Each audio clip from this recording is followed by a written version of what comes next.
नमस्कार साथियों, स्वागत है आप सभी का स्टार्ट स्मार्ट स्टडी पर। मैं हूं नरेंद्र लोधी और आप हैं मेरे साथ आज डिफेंस सिस्टम से रिलेटेड क्लास नंबर 2 में, जिसके अंतर्गत हम जानने वाले हैं मिसाइलों के बारे में। क्योंकि भारत में नंबर्स ऑफ वैरायटीज मिसाइल मौजूद हैं, तो इन मिसाइलों के बारे में जानना बहुत जरूरी है। तो आज की क्लास के अंतर्गत हम देखने वाले हैं कि इन मिसाइलों के प्रकार कितने होते हैं, किस प्रकार से इन मिसाइलों को अलग अलग कैटेगरी में बांटा जाता है, कितनी कैटेगरी की ये मिसाइलें होती हैं और इन मिसाइलों में क्या क्या खूबियां होती हैं। तो आइए शुरुआत करते हैं अपनी इस क्लास की। तो सबसे पहले हम ये देख लेते हैं कि मिसाइल होती क्या है। ये जो मिसाइल है, ये मिसाइल खतरनाक नहीं होती। ये मिसाइल केवल एक माध्यम होता है विस्फोटक को एक रास्ते से दूसरे रास्ते तक ले जाने के लिए। ये केवल एक माध्यम का काम करता है, बल्कि उसके इस मिसाइल के अंदर जो भरा हुआ बारूद है वो खतरनाक होता है। वो डिपेंड करता है कि उसके अंदर बारूद कौन सा भरा है। यदि एटम बम भरा है तो वह जाके एटम बम मारेगा, यदि उसमें आईडीएस भरा है तो जाके आईडीएस मारेगा। बाकी बस मिसाइल का ये काम होता है कि उस विस्फोटक को एक रास्ते से दूसरे रास्ते तक ले जाने का, बस इतना ही काम होता है मिसाइल का। तो अब हम जानना चालू करते हैं मिसाइलों के बारे में। मिसाइल जिसे हम हिंदी में प्रक्षेपास्त्र कहते हैं। भारत के जो मिसाइल मैन कहे जाते हैं वो हैं एपीजे अब्दुल कलाम। यदि हम मिसाइल वुमेन की बात करें तो वो है टेसी थॉमस। और यदि हम रिमोट सेंसिंग सैटेलाइट की बात करें तो वो है के कस्तूरी रंजन, जो कि रिमोट सेंसिंग सैटेलाइट के जनक कहे जाते हैं। ये जो सैटेलाइट होता है ये दूर से ही भाप लेता है जमीन को, कि जमीन कहाँ पर है, कितनी दूर है। और यदि हम परमाणु विज्ञान की बात करें तो उसके लिए हम आगे आते हैं हमारे होमी जहांगीर बाबा। आखिर इन मिसाइलों की आवश्यकता हमें क्यों है? क्योंकि किसी भी देश के लिए सबसे जरूरी होता है कि उसके अंदर कोई हमला ना हो, उसको वह अंदर से आंतरिक रूप से सुरक्षित रहे। यदि उस देश पर कहीं से हमला होता है तो वह टेक्नोलॉजी की मदद से उस हमले को या तो हवा में ही खत्म कर दे और या तो फिर वह टेक्नोलॉजी की मदद से दूसरे देश पर हमला कर सके। तो इनके लिए सबसे जरूरी होती है मिसाइल। जैसे कि मान लो किसी दिन यदि पाकिस्तान हम पर कोई मिसाइल छोड़ दे, उसने मान लो अपने देश से एक मिसाइल को लॉन्च की भारत की ओर आक्रमण करने के लिए, और भारत ने अपने रडारों से पता कर लिया कि मिसाइल है जो पाकिस्तान से हमारी ओर आ रही है, जो कि अभी आसमान में है। इन्होंने अपने रडार के माध्यम से पता कर लिया। अब या तो फिर भारत के पास दो ही रास्ते हैं, या तो वह अपनी धरती को थोड़ा सा खिसका ले जिसकी वजह से मिसाइल वहां पर फूट जाए और भारत को कोई नुकसान ना हो, या तो दूसरा क्या है कि वह इस मिसाइल को आसमान में ही फोड़ दे। तो पहला रास्ता तो कहीं से कहीं तक मुमकिन ही नहीं है। तो दूसरा रास्ता क्या है, या तो इस मिसाइल को आसमान में ही फोड़ दिया जाए। तो इसके लिए यूज़ की जाती है एंटी मिसाइल, जो यहाँ से डायरेक्ट आसमान में ही इस मिसाइल को समाप्त कर दे, जिसकी वजह से भारत को कोई नुकसान ना हो। तो इन सब चीज़ों के लिए बहुत ज़रूरी होती है मिसाइल।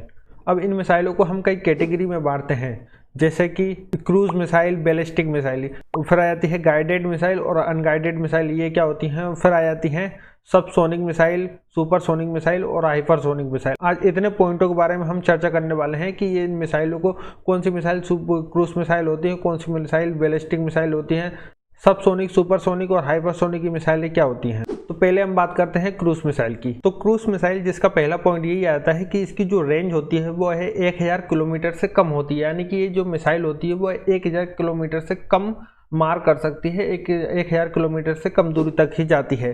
जैसे कि ये रहा भारत। ये मिसाइल यदि हम भारत से लॉन्च करें तो वह 1000 किलोमीटर के दायरे में इसके अंदर कहीं पर भी मार कर सकती है। बस इसकी रेंज जो होती है वह 1000 किलोमीटर से कम होती है।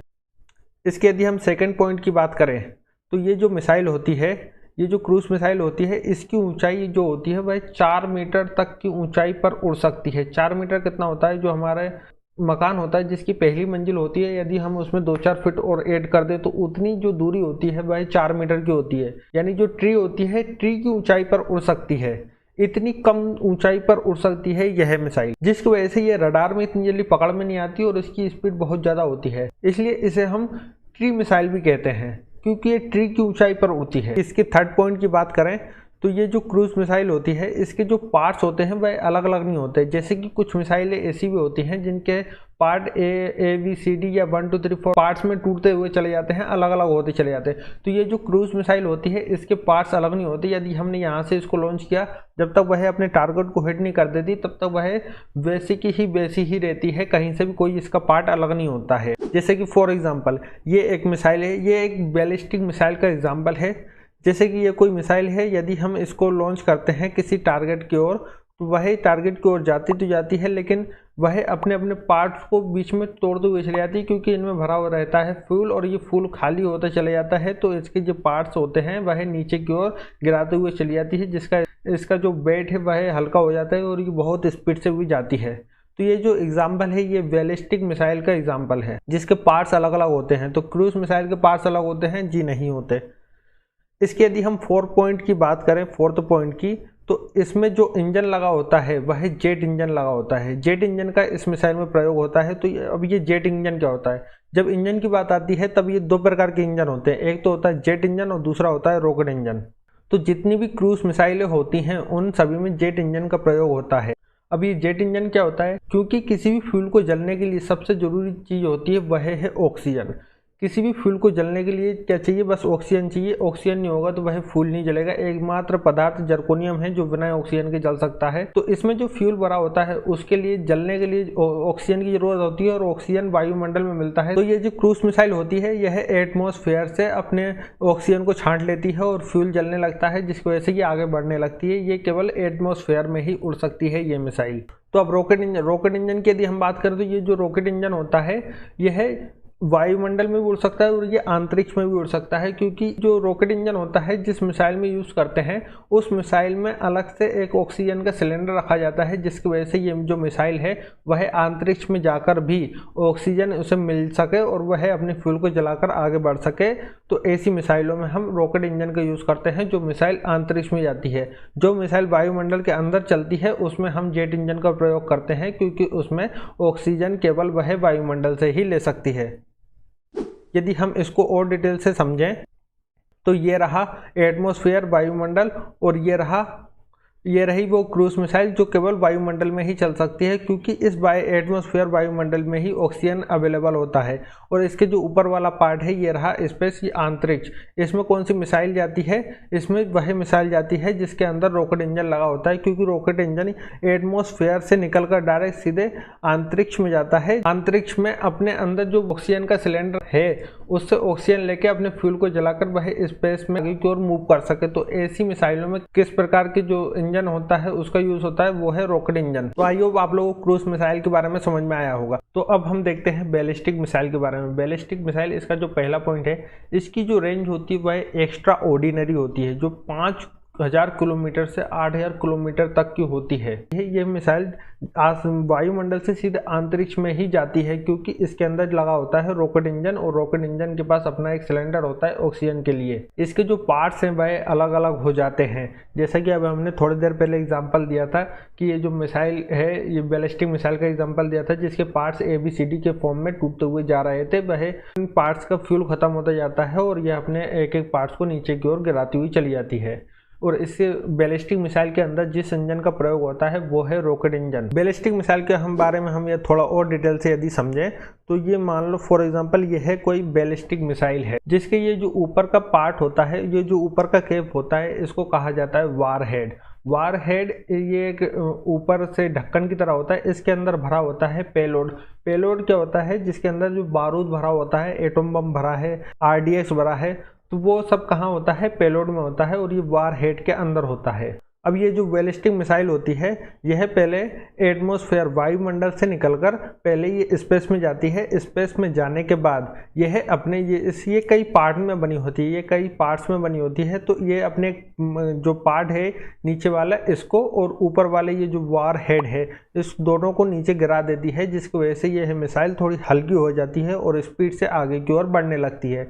जब ये स्पीड से आगे को बढ़ने लगती है, थोड़े आगे जाने के बाद यह अपने दूसरे पार्ट को भी गिरा देती है, फिर वह और हल्की हो जाती है और स्पीड से बढ़ते हुए अपने टारगेट की ओर बढ़ती है और अंत में जब वह अपने टारगेट को पास पहुंच जाती है तो वह अपने टारगेट को हिट करके वहीं पर समाप्त कर देती है। और इसके अंदर हमेशा रॉकेट इंजन का ही यूज होगा, क्योंकि ये मिसाइल स्पेस में जाती है और स्पेस में जाने के बाद स्पेस में ऑक्सीजन नहीं है, ऑक्सीजन केवल एटमॉस्फेयर में है, इसीलिए एटमॉस्फेयर वाली मिसाइलों में केवल जेट इंजन का प्रयोग होता है। जेट इंजन कहाँ कहाँ यूज होता है? क्रूज मिसाइलों में होता है, वायुयानों में होता है जो केवल वायुमंडल में उड़ते हैं। तो आई होप आप लोगों को अब दोनों में डिफरेंस समझ में आ गया होगा, कौन सी क्रूज मिसाइल होती है और कौन सी बैलिस्टिक मिसाइल होती है। क्रूज मिसाइल वे होती हैं जो ट्री की ऊंचाई पर उड़ती हैं, 1000 मीटर से कम इनकी मारक क्षमता होती है और इनके अंदर जो इंजन यूज होता है वो जेट इंजन का यूज होता है। बैलिस्टिक मिसाइल इनकी मारक क्षमता 5000 से 8000 किलोमीटर होती है, इनमें रॉकेट इंजन का यूज होता है और ये वायुमंडल से अंतरिक्ष में जाती हैं।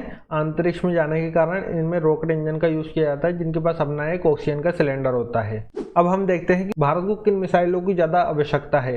यदि हम बड़ी मिसाइलों की बात करें जैसे कि अग्नि, जो कि एक बैलिस्टिक मिसाइल है क्योंकि ये सीधे अंतरिक्ष में जाती है, अंतरिक्ष में जाने के बाद आगे की ओर बढ़ती है, इसमें रॉकेट इंजन का यूज होता है। इसकी मारक क्षमता 5000 से 8000 किलोमीटर के लगभग में है।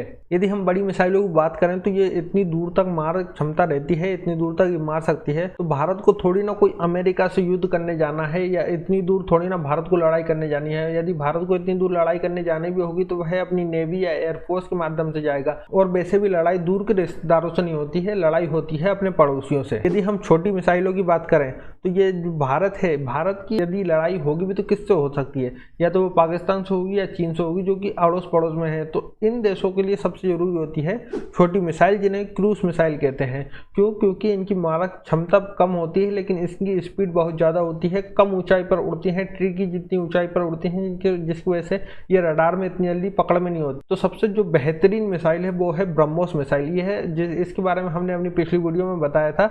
यह मिसाइल 80 डिग्री के एंगल पर मुड़ सकती है, इतनी खतरनाक है मिसाइल। तो जरूरत हमेशा छोटी मिसाइलों की ही पड़ती है क्योंकि जो लड़ाई होती है वह हमेशा अपने पड़ोसियों में ही होती है और इन पड़ोसियों के लिए ब्रह्मोस एकदम ब्रह्मास्त्र है। अब हम देखते हैं इन मिसाइल, ये जो मिसाइल है इनकी स्पीड कैसे निकाली जाती है। इनकी स्पीड निकाली जाती है मैक संख्या के आधार पर। मैक संख्या के आधार पर कैसे? कि वस्तु की चाल बटे में आती है ध्वनि की चाल, यानी कि जो वस्तु की चाल है वह ध्वनि की चाल से कितने गुना है। तो हमें पता होनी चाहिए कि ध्वनि की चाल कितनी होती है, 330 मीटर पर सेकेंड। यदि किसी वस्तु की चाल ध्वनि की चाल से 2 गुना है तो हम यहाँ पर लिखेंगे 2 गुना ध्वनि की चाल। ध्वनि की चाल से ध्वनि की चाल कट जाएगा तो बचेगा कितना? 2। तो हम इसको डिफाइन कैसे करेंगे कि ये जो वस्तु की चाल है वह ध्वनि की चाल से कितनी गुना है? 2 गुना है, यानी कि 2 मैक की स्पीड है। यदि यहाँ पर लिखा हो 4 तो वस्तु की चाल ध्वनि की चाल से 4 गुना है, यानी कि 4 मैक की स्पीड है। और इसी स्पीड के आधार पर इन मिसाइलों को कई प्रकार की कैटेगरी में बांटा जाता है, जैसे कि सबसोनिक मिसाइल, सुपरसोनिक मिसाइल और हाइपरसोनिक मिसाइल। तो अब हम समझते हैं सबसोनिक मिसाइल क्या होती हैं। तो देखो, सबसोनिक मिसाइल वे मिसाइल होती हैं जिनकी जो चाल होती है वह ध्वनि की चाल से कम होती है, यानी कि 1 मैक से भी कम। तो ऐसी मिसाइलों को कौन सी मिसाइल कहते हैं हम? Subsonic missile. सबसोनिक मिसाइल इनकी स्पीड धीमी होती है, यह बहुत स्लो मोशन में आगे की ओर बढ़ती है। यह मिसाइलें छोटी भी होती हैं और यह इनकी आवश्यकता कहाँ पर होती है? जहाँ पर पहाड़ी क्षेत्र हो, नक्सलवादी इलाका हो, तो ऐसे क्षेत्रों में यह मिसाइल बहुत बढ़िया तरीके से काम करती हैं क्योंकि इनकी स्पीड धीमी होती है, जिसकी वजह से हम इसके आगे कैमरा या रडार लगाकर हम ट्रैक कर सकते हैं। हम देख सकते हैं कहाँ पर कौन आतंकवादी छुपा है। देखने के बाद हम आराम से इसके डायरेक्शन को मोड़कर उन पर टारगेट को हिट कर सकते हैं। तो ऐसे इलाकों के लिए मिसाइल बहुत अच्छी होती है। अब हम देखते हैं सुपरसोनिक मिसाइल। सुपरसोनिक मिसाइल कौन सी होती है? जिनकी चाल ध्वनि की चाल से अधिक होती है, यानी कि 1 मैक से अधिक हो तो ऐसी मिसाइल को सुपरसोनिक मिसाइल कहा जाता है। जैसे कि सबसे बेहतरीन एग्जाम्पल है वह है ब्रह्मोस का। ब्रह्मोस मिसाइल जिसकी जो स्पीड होती है वह ध्वनि की चाल से अधिक होती है, यानी 1 मैक से अधिक होती है। यह मिसाइल जो है वह 1 सेकेंड में 1.25 किलोमीटर तक जा सकती है, इतनी भयानक इसकी स्पीड होती है। जब भी जहां पर भी कहीं पर भी ताबड़तोड़ हमला करना हो, तबाही मचाना हो, तो उसके लिए यह मिसाइल बहुत बेहतरीन है। अब हम देखते हैं हाइपरसोनिक मिसाइल क्या होती है। हाइपरसोनिक मिसाइल वे मिसाइलें होती हैं जिनकी चाल ध्वनि की चाल से 5 गुना अधिक हो। ये मिसाइल बहुत खतरनाक होती हैं, जैसे कि भारत की अग्नि मिसाइल। यह मिसाइल हाइपरसोनिक मिसाइल है और उसकी जो रेंज है वह 5000 किलोमीटर से 8000 किलोमीटर तक की मारक क्षमता है इस अग्नि मिसाइल की। तो आई होप आप लोगों को ये तीनों प्रकार की जो कैटेगरी हैं वो समझ में आ गई होंगी।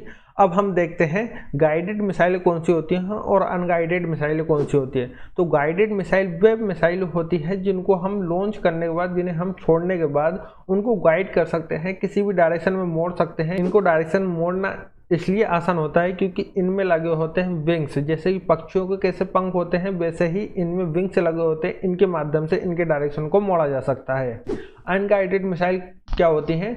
वे मिसाइल जिनको हम लॉन्च करने के बाद उनके डायरेक्शन को हम फिर बदल नहीं सकते। एक बार लॉन्च कर दिया तो कर दिया, उसके बाद यह लगी तो ठीक, नहीं लगी तो फिर बर्बाद चली जाती है। तो ऐसी मिसाइलों को कहा जाता है फायर एंड फॉरगेट, दागो और भूल जा।